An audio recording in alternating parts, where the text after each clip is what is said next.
আমাদের কথাই শুনবে। আর জানেন যারা কেবল তাদের কথা শুনে, তারা নিজেকে অন্যদের থেকে গুটিয়ে ফেলে, তারা নিজেদের পরিবারের কাছ থেকে দূরে সরে আসে, তারা তাদের পরিবারের কথা আর শুনতে চায় না। আমার বাবা মা আমার শেখের কথা শোনেন না, তাই আমি তাদের সাথে আর সম্পর্ক রাখতে চাই না। আমি পরিবারের সাথে সংযুক্ত থাকতে চাই না, কারণ তারা সত্যের উপর প্রতিষ্ঠিত নয়। এখানে দিনের অপব্যবহার করা হয়, আর এর মাধ্যমে এই মানুষদের নিজস্ব পরিবার, নিজস্ব কমিউনিটি, নিজস্ব সমাজ থেকে দূরে সরিয়ে দেওয়া হয়। আমি যুক্তরাষ্ট্রে থাকি, আর সেখানে এমন কিছু বিচ্ছিন্ন কমিউনিটি আছে। জানেন সেখানে তারা কি শেখায়? তারা শেখায় সকল অমুসলিম হলো কুফফার, তারা অপবিত্র, তারা খারাপ লোক, তাদের সাথে সম্পর্ক রেখো না। তুমি যদি তাদের সাথে সম্পর্ক রাখো, তাদের বন্ধু হও, যদি তাদের সাথে ভালোভাবে কথা বলো, যদি তাদের সাথে ব্যবসা করো, তাহলে তারা তো এরপরে নূহ আলাইহিস সালামের উদাহরণ আনবেন। আমরা প্রজ্ঞা ব্যবহার করি না, সুন্দর উপদেশ যা মন স্পর্শ করবে তা দেই না। আপনাদের বলি, হয়তো এ কথা বলার জন্য আমাকে ঝামেলায় পড়তে হবে, পরও করি না। যখন এখানে এসেছি একটা ব্যাপার আমি খুবই কষ্ট পেয়েছি। এখানে যারা ট্যাক্সি ড্রাইভার, যারা দোকানে বা হোটেলের কর্মচারী, যারা রাস্তা পরিষ্কার করছে, আমরা তাদের পাশ দিয়ে যাই, অথচ তাদের সালাম দিই না, একদমই সালাম দিই না। রাসূলুল্লাহ সাল্লাল্লাহু আলাইহি সাল্লাম বলেছেন, আল কাসিবু হাবিবুল্লাহ, আল কাসিবু হাবিবুল্লাহ। আল্লাহ তাকে ভালোবাসেন যে কিনা কষ্ট করে তার টাকা উপার্জন করে। তো ওই পাঠান লোকটি যে কিনা সারাদিন নান বানাচ্ছে, তার পরনের কাপড় যা সাদা ছিল এখন বাদামি হয়ে গেছে, সে আপনার পাশ দিয়ে গেল আর আপনি মুখ বাঁকিয়ে বললেন, এরা এখানে কি করছে? না না না না না, আল কাসিব হাবিবুল্লাহ, তারা অন্তত আপনার সালাম পাওয়ার তো যোগ্য, তারা অন্তত আপনার সালাম পাওয়ার তো যোগ্য। আর আমরা এই একই ধারণা নিয়ে আছি যে কেউ কেউ অন্য কারো থেকে উপরে। আমাদের ধর্মে এমন কিছুই নেই, সকল মানুষ সমান, সবাই। আর বিশেষ করে মুসলিমরা, সকল মুসলিম একে অপরের ভাই ভাই, সকল মানুষ সমান, সবাই। হোটেলে আসার পর একজন এসে বলল, স্যার আপনার সাথে কি একটু ছবি তুলতে পারি? আমি বললাম যে স্যার কেন বলছেন, আমি তো আপনার ভাই। Okay sir. স্যার ভাই, আমি কি আপনার সাথে একটু ছবি তুলতে পারি? তাদের মনের ভিতরে এই ধারণা ঢুকিয়ে দেওয়া হয়েছে কেউ কেউ কারো থেকে উপরে। এটা ঠিক নয়, সবাই সম্মানিত এই দিনে। আমরা যখন নামাজে দাঁড়াই তখন এক কাতারে দাঁড়াই নাকি? দাঁড়ানোর আগে কি কারো পাসপোর্ট চেক করা হয়? এরপর বেছে বেছে প্রথম কাতারে পাঠানো হয়, জিজ্ঞেস করা হয় যে আপনি কত টাকা আয় করেন, যান আপনি চতুর্থ কাতারে যান। আপনি তো তা করেন না। নামাজও আমাদেরকে এটাই শিখাচ্ছে যে প্রত্যেক মানুষ সমানভাবে সম্মানিত। আর এটা শুধু এই সমাজের সমস্যা নয়, এটা শুধুমাত্র উপসাগরীয় দেশের সমস্যা নয়। একই কাণ্ড ঘটছে পাকিস্তানে, মিশরে, বাংলাদেশে, ভারতে। আমি নিজের চোখে দেখেছি, এক ধনী পরিবার রেস্টুরেন্টে আসলো, তাদের 12 বছর বয়সী ছেলেটা জানালার বাইরে উকি দিল। তো তখন এক বৃদ্ধ লোক এসে বলল, স্যার চা লাগবে? প্রায় 60 বছর হবে বয়স। আর ছেলেটা বলল, যা নিয়ে আয়, যেন সে 5 বছরের কারোর সাথে কথা বলছে। জি দিদি নিয়ে আসছি। আমি যদি গ্রেপ্তার না হতাম তো ওই ছেলেকে তখনই ওখান থেকে বের করে আনতাম আর জিজ্ঞেস করতাম উনি ওর চেয়ে কত বছরের বড়। বড়দেরকে সম্মান দেখাতে হয়। কোরআন মুখস্থ করার উদ্দেশ্য কি? আল্লাহ পাকের কালাম শিখা হলো, অথচ এই সকল কর্মচারীদের সম্মান দেখানো আমরা শিখলাম না, এইসব ট্যাক্সি ড্রাইভারদের সম্মান দেখানো আমরা শিখলাম না। তাহলে এই শিখার লাভ কি? কি শিখছেন? কেন শিখছেন? তাহলে আমাদের ধ্যান ধারণা পরিবর্তন করতে হবে। তাদেরকে ভালো উপদেশ দিন, সমান হিসাবে দেখুন, সম্মান করে কথা বলুন। সকল মানুষ সম্মানের প্রাপ্য, সবাই, শুধু মুসলিমরা নয়, এমনকি অমুসলিমও, সকল মানুষই সম্মানের প্রাপ্য। কেন তারা ইসলামের দিকে আসতে চাইবে যখন তারা আমাদের এইভাবে দেখবে? কি দেখিয়েছি তাদের আমরা? তাদেরকে ভালো উপদেশ দিন, সম্মান করে কথা বলুন। মানুষ বলে যে উম্মার সমস্যা হলো রাজনৈতিক, সমস্যা হলো অর্থনৈতিক, সামাজিক সমস্যা ইত্যাদি। আমি বলি সমস্যা হলো প্রজ্ঞার, হিকমার সমস্যা, মাওয়াইজাতুল হাসানার প্রবলেম। এটাই আমাদের সত্যিকারের সমস্যা। আর দাওয়া মানে এই না যে আপনি সবসময় নরম। আল্লাহ পাকের সব কিছুই ব্যালেন্সড, সব কিছুই ব্যালেন্সড। মাঝে মাঝে কেউ আপনাকে আক্রমণ করে, মজা নেয়, রাসূলুল্লাহ সাল্লাল্লাহু আলাইহি সাল্লামকে অপমান করে, এমন কিছু যখন হয় তখন নরম হবার সময় নয়, কঠোর হবার সময়। আল্লাহ পাক বলেন, উদউ ইলা সাবিলি রাব্বিক বিল হিকমা ওয়া মাউইযাতিল হাসানা ওয়া জাদিলহুম বিল্লাতি হিয়া আহসান। আর তখন তাদের সাথে আলোচনা করো উত্তম পন্থায়, এমনভাবে যা কিনা তার চেয়ে ভালো। তারা তর্ক করলে আপনি আরও ভালোভাবে বুঝান, তারা রেগে গেলে আপনি শান্ত থাকুন, খারাপ কথা বললে আপনি ভালো কথা বলুন। কারণ আপনি যখনই জবাব দিবেন তা কেমন হওয়া উচিত? যা বলা হচ্ছে তার চেয়ে আরও ভালো কিছু হওয়া উচিত। যখন তারা আমাদের রসুল সাল্লাল্লাহু আলাইহি সাল্লামকে অপমান করে তখন কি হয়? আমরা কিভাবে জবাব দিই? ইউটিউবে আপনারা মুসলমানদের কমেন্ট দেখবেন এরকম, হে কাফেররা, আমরা তোমাদের ঘৃণা করি, আমরা তোমাদের হত্যা করতে যাচ্ছি, আল্লাহর জন্য গালাগালি। কি সমস্যা আমাদের? ইউটিউবে বাজে মন্তব্য করা বন্ধ করুন। কেউ আপনার কমেন্টকে গুরুত্ব দেয় না। আমাদেরকে এমন মানুষে পরিণত হতে হবে যারা পরিপক্কতার সাথে কথা বলে। আমাদের একটি বৈশিষ্ট্য হলো আমরা বুদ্ধিবৃত্তিক জাতি, আমরা স্মার্ট, আমরা আবেগপ্রবণ নই। কিন্তু এখন পৃথিবীর মানুষ আমাদেরকে আবেগপ্রবণ মানুষ হিসেবে মনে করে, আর এটা আমাদের একটি অনেক বড় ত্রুটি। কারণ আমরা এখনও আল্লাহর বই থেকে শিখিনি কিভাবে প্রজ্ঞার সাথে জবাব দিতে হয়। আমরা শুধু জানি কিভাবে আবেগপ্রবণ হয়ে জবাব দিতে হয়। আমাদের নিজেদের অবস্থান উন্নত করতে হবে এবং সুন্দরতম পন্থায় তাদের সাথে বিতর্ক করতে হবে। মানুষকে বিচক্ষণতার সাথে দাওয়াত দিতে হবে, কাউকে সাহায্য করা, উপদেশ দেয়া। জানেন এসব ক্ষেত্রে কি হয়? একটা খুব বড় সমস্যা দেখা দেয়। আমি যখন কাউকে উপদেশ দিচ্ছি, সমস্যা হলো মাঝে মাঝে আমি এটা ভেবে ফেলি যে আমি তার চেয়ে উত্তম, আমি ভাবি তার থেকে আমি ভালো, তাই তার আমার উপদেশের দরকার। আর এটা বেশ বড় সমস্যা, বিশেষ করে আপনি যখন উপদেশ দিতে অভ্যস্ত হয়ে পড়েন। আপনি যদি ভেবে বসেন আপনি অন্যদের চেয়ে অনেক ভালো। শুনুন, আমার কাছে এই মাইক আছে, 18টা ক্যামেরাম্যান আমার দিকে ক্যামেরা তাক করে রেখেছে, কিন্তু এইসবের কোনো মূল্য আমার কাছে নেই। আমি কোনো অংশে আপনাদের চেয়ে উত্তম নই, আর আপনিও আমার চেয়ে উত্তম নন। শুধু আল্লাহই বলতে পারেন কে কার চেয়ে উত্তম, শুধুমাত্র আল্লাহ জানেন। এসব কোনো মর্যাদার মানদণ্ড নয়, তা হতে পারে না। আল্লাহ কি বলছেন? ইন্না রব্বাকা হুয়া আ'লাম বিমান দাল্লা আন সাবিলিহি ওয়া হুয়া আ'লামু বিল মুহতাদিন। আপনার রব, তিনিই একমাত্র জানেন কে পথ হারিয়েছে, কে পথভ্রষ্ট হয়েছে সঠিক পথ থেকে। আল্লাহ ভালো জানেন আমি বিপথে আছি না আপনি। আমি তো এটাও জানি না আমি নিজে সঠিক পথে আছি কিনা, এতটুকু জ্ঞান আমার নেই। আপনাকে পথ নির্দেশনা দেওয়ার আগে আমার বুঝতে হবে আল্লাহ একমাত্র জানেন আমার মর্যাদা কতটুকু। আল্লাহ একমাত্র জানেন আমার মর্যাদা কতটুকু, আমার আসল অবস্থান কোথায়। তো আমাকে আল্লাহর সামনে নত থাকতে হবে অন্য কাউকে উপদেশ দেওয়ার আগে। আমি কখনো বলি না সুবহানাল্লাহ, এই লোকগুলো পুরোপুরি বিভ্রান্তির মধ্যে আছে, আমার এদেরকে সাহায্য করতে হবে।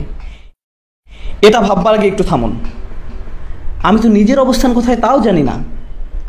আর দ্বিতীয়ত, যখন কাউকে উপদেশ দিচ্ছেন অথচ তারা আপনার কথা শুনছে না, তারা সেভাবে পরিবর্তিত হচ্ছে না যেভাবে আপনি চাইছেন, তাদের কোনো রূপান্তর দেখা যাচ্ছে না, এর মানে কিন্তু এই না যে তারা পথভ্রষ্ট। হয়তো কোনো বীজ বেড়ে উঠছে কিন্তু আপনি তা দেখতে পাচ্ছেন না। তবে আল্লাহ জানেন ভিতরে কি হচ্ছে, আমরা শুধু জানি বাহিরে কি হচ্ছে। আর বাহিরেরটা দেখি আমরা অধৈর্য হয়ে পড়ি, আর ভিতরে কি হচ্ছে সে ব্যাপারে কোনো খেয়াল করি না। আর আপনাদের প্রতি এটা আমার শেষ মন্তব্য, এই কথা দিয়ে আজ শেষ করতে চাই, কারণ এটা এই উম্মতের সবচেয়ে গুরুত্বপূর্ণ সমস্যাগুলোর একটি। আজকের এই উম্মতের সবচেয়ে বড় সমস্যা হলো জ্ঞানের অভাব। এই অভাবের উপস্থিতি বোঝা যায় যখন আমরা বাহ্যিক দিক দেখে ব্যতিব্যস্ত হয়ে পড়ি, অথচ অন্তর্গত বিষয়গুলো নিয়ে ভাবি না। এমনকি ইসলামিক কর্মকাণ্ডেও না। একটা ছেলে খুব ভালো কারণ সে সম্পূর্ণ কোরআন মুখস্থ করে ফেলেছে, কিন্তু এটা তো বাহ্যিক বিষয়। একজন ভালো মানুষ সেই যার অনেক ইলম আছে, এটাও তো বাহ্যিক বিষয়, অন্তর্গত বিষয় নয়। আপনার অনেক ইলম থাকা সত্ত্বেও আপনি একজন জঘন্য মানুষ হতে পারেন, এটা সম্ভব, তাই না? আপনি হতে পারেন একজন হাফিজ, কিন্তু আল্লাহ আর রাসূলের ব্যাপারে আপনি এক বিন্দু পরোয়া করেন না। সম্ভব এটা? অবশ্যই। কেউ হাফিজ হলেই যে সে ভালো মানুষে পরিণত হয় এমনটা নয়। হিফজ খুবই গুরুত্বপূর্ণ, আমার সন্তানরাও হিফজ চর্চা করে, কিন্তু হিফজ এই সমীকরণের খুবই ক্ষুদ্র একটা অংশ। আমাদের আগে অন্তরের সমস্যা দূর করতে হবে, এটাই সবচেয়ে গুরুত্বপূর্ণ বিষয়। অন্য সব কিছুর চাইতেও এর গুরুত্ব বেশি। কিছু মানুষ বলে যতক্ষণ না তোমার অনেক ইলম অর্জন হবে তুমি আল্লাহর কাছে কিছুই না। আমি তাদের বলি আমি জানি না আপনি কোন কোরআন পড়েছেন, কারণ এটা সেই কোরআনের শিক্ষা নয় যেটা আমি পড়েছি, এটা সেই কোরআনের বাণী নয়। রাসূলুল্লাহ সাল্লাল্লাহু আলাইহি সাল্লাম কোরআন তেলাওয়াত করছিলেন, আর সে সময় কিছু জিন সে পথ দিয়ে যাচ্ছিল। আপনারা জানেন গল্পটা? রাসূল সাল্লাল্লাহু আলাইহি সাল্লাম কোরআন পড়ছিলেন, আর কিছু জিন সে পথ দিয়ে যাচ্ছিল। তারা যখন কোরআন শুনতে পেল তখন বলল, এই চুপ, এটা কি শুনতে পাচ্ছি। যখন সম্পূর্ণ তেলাওয়াত শেষ হলো তারা তাদের জাতির নিকট ফিরে গেল এবং দাওয়াত দিতে শুরু করলো। কতটুকু সময় ধরে জিন জাতি কোরআন শুনেছিল? কয়েক মিনিট।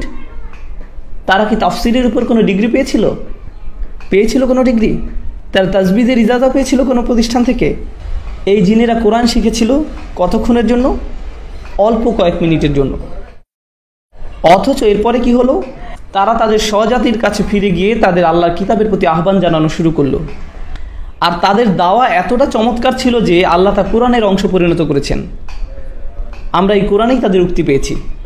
এই জিনেরা কি উলামা, ফুকাহা? না, এরা সাধারণ জিন, তাদের প্রজাতির সাধারণ সদস্য।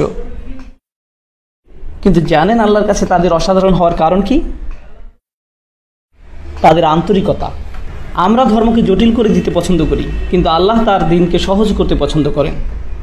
আল্লাহর দিন জটিলতা মুক্ত, সুন্দর, এটা সাদাসিধা, এতটা সাদাসিধা যে একজন জিনও সেটা বুঝতে পারেন। অথচ তাদের কোনো পিএইচডি ডিগ্রি নেই, তবুও তারা বুঝতে পেরেছেন। আমরা সহজকে জটিল বানাতে পছন্দ করি। আমরা ইসলামের সব কিছু শিখতে চাই জটিল উপায়ে, আর আল্লাহ তা শিখাতে চান সহজ সরল উপায়ে। এটাই আল্লাহর প্রজ্ঞা, সহজ করে দেয়া। আমরা জটিলতা তৈরি করি। কেউ কোরআন পড়ছে আর আমরা তাকে গিয়ে জিজ্ঞেস করি, আপনি কোথা থেকে ইজাজা পেয়েছেন? এটা কি হাফস আল আসিম নাকি ওয়ার্শ? আপনার তো কলকলা আরও লম্বা হওয়া উচিত ছিল। মাথ ঠিক করতে হবে। এরপর আপনি 3 বছর অতিবাহিত করবেন তাজবিদ শিখতে, অন্য সব কিছু বাদ দিয়ে। আপনি এই শিক্ষাকে কঠিন করেছেন। অতীতে কখনোই এমনটা হতো না, কখনোই না। আমরা দিন শিক্ষা কঠিন করে ফেলেছি। কেউ এসে বললো, আমি একজন মুসলিম। তাই নাকি? আপনি মুসলিম? আপনার আকিদা কি? আমার আকিদা, আমি একজন মুসলিম। কিন্তু আপনি কি বিশ্বাস করেন? লা ইলাহা ইল্লাল্লাহ। না, মানে আকিদার উপর কোন বইটা পড়েছেন? আমি তো কোনো আকিদার বই পড়িনি, আমি কেবল জানি আল্লাহ এক সত্তা। না ভাই, আপনার আকিদা শিখতে হবে, আপনাকে এর গভীরে যেতে হবে, গভীরভাবে বুঝতে হবে। থামুন, কিছুটা পিছের দিকে ফিরে যাই। ইব্রাহিম আলাইহিসসালাম, কোরআনে তার ব্যাপারে কি বলছে শুনুন। তা কি কঠিন নাকি সহজ? সহজ। অথচ আমরা কি পছন্দ করি? সবচেয়ে সহজ জিনিসটাকে কঠিন করে দেয়া। আমরা এটা করতে খুবই ভালোবাসি। আমি বলছি না যে আকিদা পড়বেন না। যারা তালাবুল ইলম, যারা মুতামাইয়িজ হবেন, যারা এইসব ক্ষেত্রে শিক্ষার্থী হবেন, অবশ্যই আপনারা এসব পড়বেন। কিন্তু সাধারণ মানুষদের ছেড়ে দিন, তাদের জন্য এসব সহজ করে দিন। কারণ ইব্রাহিম আলাইহিসসালাম দিনকে সহজ রেখেছিলেন, সালিহ আলাইহিসসালাম সহজ রেখেছিলেন, ঈসা আলাইহিসসালাম সহজ রেখেছিলেন আল্লাহর প্রেরিত মানবতার শ্রেষ্ঠ শিক্ষক, সবচাইতে সেরা শিক্ষক আমাদের নবীগণ। আর তাদের শ্রেষ্ঠ কথাগুলোই কোরআনে স্থান পেয়েছে। আপনি ঈমান শিক্ষা দেওয়ার জন্য আল্লাহর বইয়ের চেয়ে ভালো বই পাবেন না, তা সম্ভব নয়। অথচ আল্লাহ ইসলামকে সহজ রেখেছেন আর আমরা কঠিন করে ফেলেছি। আল্লাহে আমরা তা করি। আমরা মানুষের প্রতি নির্দয়, অথচ আল্লাহ ক্ষমাশীল। একদম শেষে আমি যে ধারণা শেয়ার করতে চাই তা হলো, আমাদের কোনো ভারসাম্য নেই। আমরা যেভাবে ইসলামকে মানুষের সামনে তুলে ধরি, এতে করে মুসলিমদের জন্য ইসলাম পালন করা কষ্টকর হয়ে দাঁড়িয়েছে। অনেক মুসলিমের ধারণা তারা সব কাজে আল্লাহর অবাধ্যতা করছে, আর আল্লাহ শুধু তাদের শাস্তি দিবেন। আল্লাহ সব সময় তাদের উপর রেগে আছেন। অথচ আল্লাহ নিজেই বলছেন, মা ইয়াফআলুল্লাহু বিআযাবিকুম। আল্লাহ তোমাদের শাস্তি দিয়ে কি করবেন? আল্লাহ আপনাদের শাস্তি দিতে চান না। আমাদের আবার এই দিনের রহমতের কথা প্রচার করতে হবে, এই কিতাবের রহমতের বাণী প্রচার করতে হবে, এই বৃষ্টির বর্ষণ হতে হবে। আবার বৃষ্টি আল্লাহ রহমতেরই এক নিদর্শন, তাই না? তাই কোরআন আল্লাহর প্রেরিত রহমত। শেষ বক্তব্য, কোরআন কিভাবে আমাদের জন্য রহমত সে ব্যাপারে কিছু বলি। কোরআন কিভাবে আমাদের জন্য রহমত সে ব্যাপারে কিছু বলি। আমি কাতারে সূরা আর রহমান নিয়ে কথা বলেছিলাম। এখানে শুধু একটা জিনিস শেয়ার করব, শুধু একটা বিষয়। আজকে ফিরে যাওয়ার সময় এই কথাটা ভাবতে থাকুন। সূরা আর রহমান শুরু হয়েছে আর রহমান দিয়ে। এটা আল্লাহর খুবই সুন্দর একটা নাম, তাই না? এটা আল্লাহর সেই নাম যাতে ভালোবাসা আছে, যাতে স্নেহ আছে। আল্লাহর সেই নাম যা রাহম শব্দটার সঙ্গে সম্পর্কিত। কত সুন্দর নাম আল্লাহর। বোস্টনে এক মেয়ে এসে আমাকে বলল, আমি ইসলাম ধর্ম ছেড়ে দিয়েছি। আমি জিজ্ঞেস করলাম, কেন ছেড়ে দিয়েছেন? মেয়েটা বলল, সূরা আর রহমানের জন্য। আমি বললাম, কেন? সূরা রহমান আপনার কি ক্ষতি করেছে? সে বলল, সূরা রহমানে আল্লাহ শুরু করেছেন আর রহমান দিয়ে। তিনি বলছেন তিনি ভালোবাসেন, প্রতিপালন করেন, ক্ষমা করেন। অথচ সূরার মাঝখানে তিনি দোজখ নিয়ে কথা বলতে শুরু করলেন। কিভাবে মানুষ সেখানে পুড়তে থাকবে, কিভাবে মানুষকে টর্চার করা হবে, কিভাবে আল্লাহ যিনি কিনা ভালোবাসাপূর্ণ রহমতদাতা তিনি কিভাবে মানুষকে টর্চার করেন, তিনি কিভাবে এটা করতে পারেন। আর আমার তার সাথে দীর্ঘ কথোপকথন হয়েছে এই নিয়ে। আমি শুধু একটা কথা বলতে চাই, সূরা রহমানে জাহান্নামের যে বর্ণনা দেওয়া হয়েছে তার সম্পূর্ণ কোরআনের সবচেয়ে ভয়ঙ্কর বর্ণনাগুলোর একটি। এই বর্ণনা রেটেড, এতে থাকা গ্রাফিক শব্দের কারণে এবং অত্যাধিক ভয়ঙ্কর বিষয়বস্তুর জন্য। আপনি শুনতে পাবেন এখানে জীবন্ত মানুষকে গরম পানিতে ফুটানো হচ্ছে। যখন তাদের ফুটানো হচ্ছে তারা অন্য পাশে থাকা আগুনের দিকে তাকিয়ে বলবে, বোধহয় আগুনে পোড়া এর থেকে ভালো। তারা ফুটানো পানি থেকে পালিয়ে আগুনের কাছে যাবে। আগুন তাদের পুড়িয়ে ফেলে তারা ফুটন্ত পানির দিকে তাকিয়ে বলবে, না, আমি ফুটন্ত পানিতে যাব। ও আল্লাহ, কি ভয়ঙ্কর! এই বর্ণনা শুনে আপনি কি ভয় পেয়েছেন, ভীত হয়েছেন একটু? কারণ আমি শুনে যথেষ্ট ভীত হয়েছি। আর যেই মাত্র আপনি ভয় পেলেন, আল্লাহ কি বলছেন, ওয়ালিমান খাফা মাকামা রাব্বিহি জান্নাতান, যে তার রবের সামনে দাঁড়াতে ভয় করলো তাকে 2টি জান্নাত দেয়া হবে। আপনাকে ভয় দেখানোর মূল উদ্দেশ্য ছিল নিশ্চিতভাবে আপনাকে জান্নাত প্রদান করা। এটাই ছিল মূল উদ্দেশ্য। তিনি আপনাকে ভয় দেখালেন আর তারপর বললেন, ভয় পেয়েছো? আচ্ছা, তোমার জন্য 2টি জান্নাত। সুবহানাল্লাহ। যখন তিনি আপনাকে ভয় দেখান এর বদলে ভালো কিছু উপহার দিলেন। আল্লাহ হলেন এমন। কিন্তু আমরা এমন না। আমরা শুধু মানুষকে ভয় দেখাতে ভালোবাসি, মানুষকে নেতিবাচক কথা বলতে পছন্দ করি। এই সময়টা এই উম্মতের জন্য এক বিষণ্ণ সময়। এই উম্মতের এখন প্রয়োজন ইতিবাচক বার্তা। আর এর জন্য আল্লাহর কিতাবের চেয়ে ভালো বার্তা নেই, যা শুরু হয়েছে আলহামদুলিল্লাহ বলে। এই শব্দ আলহামদুলিল্লাহ এর মানে হলো আমরা আল্লাহর প্রতি কৃতজ্ঞ, আমরা আল্লাহর সমাদর করি সব কিছুর জন্য। সময় যতই খারাপ থাকুক না কেন আমরা ইতিবাচক থাকবো, কারণ প্রত্যেক নামাজ আমরা শুরু করি আলহামদুলিল্লাহ বলে, যার মানে হলো আমাদের অবশ্যই ইতিবাচক হতে হবে। আমরা বিষণ্ণ হলে চলবে না, নেতিবাচক হলে চলবে না, রাগান্বিত হলে চলবে না, জাজমেন্টাল হলে চলবে না। আমাদের কৃতজ্ঞ এবং ইতিবাচক হতে হবে। এটাই আল্লাহর কিতাবের বার্তা। আমাদের এই জ্ঞানকে মনে ধারণ করতে হবে। আমি দোয়া করি আল্লাহ আজ্জা ওয়া জাল্লা আমাদের উপকৃত হওয়ার এবং অন্যদের উপকার করার ক্ষমতা দিন তার কিতাবের প্রজ্ঞা হতে। আর আমি দোয়া করি যেন আল্লাহ সকলকে এই যোগ্যতা দিক যাতে আমরা অন্যদের জন্য দৃষ্টান্ত হতে পারি এই কিতাবের বাণী তুলে ধরার ক্ষেত্রে, নবী সাল্লাল্লাহু আলাইহি সাল্লামের রেখে যাওয়া সুন্নাত প্রতিষ্ঠার ক্ষেত্রে। সবশেষে আমি একটা অ্যানাউন্সমেন্ট করতে চাই, এটা বলেই এই সন্ধ্যার আলোচনা শেষ করব ইনশাআল্লাহ। অ্যানাউন্সমেন্টটা হলো, আপনাদের মাঝে যারা আমার সাথে কোরআন শিখার ব্যাপারে আগ্রহী, আমি দুবাই সহজে আসতে পারবো না, আমি সহজে খালিজ আসতে পারবো না। আমি আমার বাচ্চাদের খুব মিস করি। আর আমার অনেকগুলো বাচ্চা, 6 জন। এটা অনেক। আমি জানি এখানে কেউ কেউ ভাবছেন, হ্যাঁ আমার তো 12টা আছে, তবে আমার জন্য 6টা অনেক। আর আমেরিকাতে এটা বিশাল সংখ্যা। আমরা সবাই পার্কে গেলে মানুষ বলে, সবগুলো আপনার বাচ্চা? হ্যাঁ, সবগুলোই আমার। আপনার তো একাই একটা গোষ্ঠী। আমি বলে, হ্যাঁ আমার ভাই। তো আমি আমার সন্তানদের খুব মিস করি, তাই বাসায় থাকতে চাই, আমি বাসায় থেকেই কাজ করতে চাই। তবে এর মানে এই না যে আমি আপনাদের কোনো উপকারে আসবো না। আপনি যদি আমার কোনো কাজ থেকে উপকার পেয়ে থাকেন, তা সম্ভব হয়েছে কারণ বেশিরভাগ জিনিসই যা আপনি আমাকে করতে দেখেছেন তা এখানে হয়নি। আমি কাজটা করেছি টেক্সাসে বসে, আর সেখান থেকে আপনাদের দ্বারে পৌঁছাতে চেষ্টা করেছি। আমি এটাই করতে চেয়েছি। আমি 2টি কোর্সের কথা বলবো। বিশেষ করে এখানে থাকা তরুণদের জন্য আমি 2টা কোর্সের সুপারিশ করব। আপনি যদি আমার কাছে এই 2টি কোর্স স্টাডি করেন তাহলে এটা আপনার কোরআন বোঝার ক্ষেত্রে একটা সুন্দর সূচনা তৈরি করে দিবে। শুধু এই 2টি কোর্স। প্রথম কোর্সটা হলো ডিভাইন স্পিচ। এটা ইউটিউবে নেই, ইউটিউবে 1-2টা ভিডিও থাকতে পারে এ সম্বন্ধে, তবে সম্পূর্ণ কোর্সের নাম ডিভাইন স্পিচ। দ্বিতীয় কোর্স হলো কোরআন ফর ইয়াং অ্যাডাল্টস। প্রথম কোর্স কী ছিল? Divine speech. দ্বিতীয় course Quran for young adults. আমি এই 2টি কোর্স করার পরামর্শ দিচ্ছি, বিশেষ করে এখানে অল্প বয়স্ক যারা আছে তাদেরকে। যেসব পরিবারে যাদের বাচ্চা 10-12 বছর বয়সের, তারা এই 2টি কোর্সই শুরু করতে পারবে। পরিবারের সকলে মিলে কোর্সটা করুন, একটা মজবুত ভিত তৈরি করে দিবে কোরআন শিক্ষায় প্রবেশের আগে ইনশাআল্লাহ। কারণ আপনার একটা ছোটোখাটো সূচনা দরকার গভীরে যাওয়ার আগে। এটাই হলো ডিভাইন স্পিচ আর কোরআন ফর ইয়াং অ্যাডাল্টস এর উদ্দেশ্য। আমি একটু বলে দিই ডিভাইন স্পিচে কী নিয়ে কথা বলা হয়। মানুষ জিজ্ঞেস করে আল্লাহ কোরআনে নিজেকে আমরা বলে সম্বোধন করেন কেন? জিজ্ঞেস করে কোরআনের সূরাগুলো ভিন্ন ভিন্ন অর্ডারে সাজানো কেন? জিজ্ঞেস করে কোরআনের বিষয়বস্তু ঘন ঘন পরিবর্তিত হয়ে যায় কেন? সবাই যখন এসব প্রশ্ন করে, আমি সকল প্রশ্নকে একত্রিত করে সবগুলোর উত্তর দেওয়ার চেষ্টা করেছি, যাতে আপনার আরও ভালো ধারণা সৃষ্টি হয় যখন আপনি কোরআন পড়ছেন এই বইয়ের বিশেষত্ব নিয়ে, এবং যাতে সঠিকভাবে মূল্যায়ন করতে পারেন। এই 2টি কোর্স অনলাইনে পাবেন। আপনি যদি বাইয়ানার বানান না জেনে থাকেন তবে ইস্তেগফার করুন, 2 রাকাত নামাজ পড়ুন, এরপর উট কুরবানি দিন। ঠিক আছে? বাইয়ানা.tv-তে যাবেন, তাহলে ইনশাআল্লাহ এই 2টি কোর্সে অংশগ্রহণ করতে পারবেন। বাইয়ানা.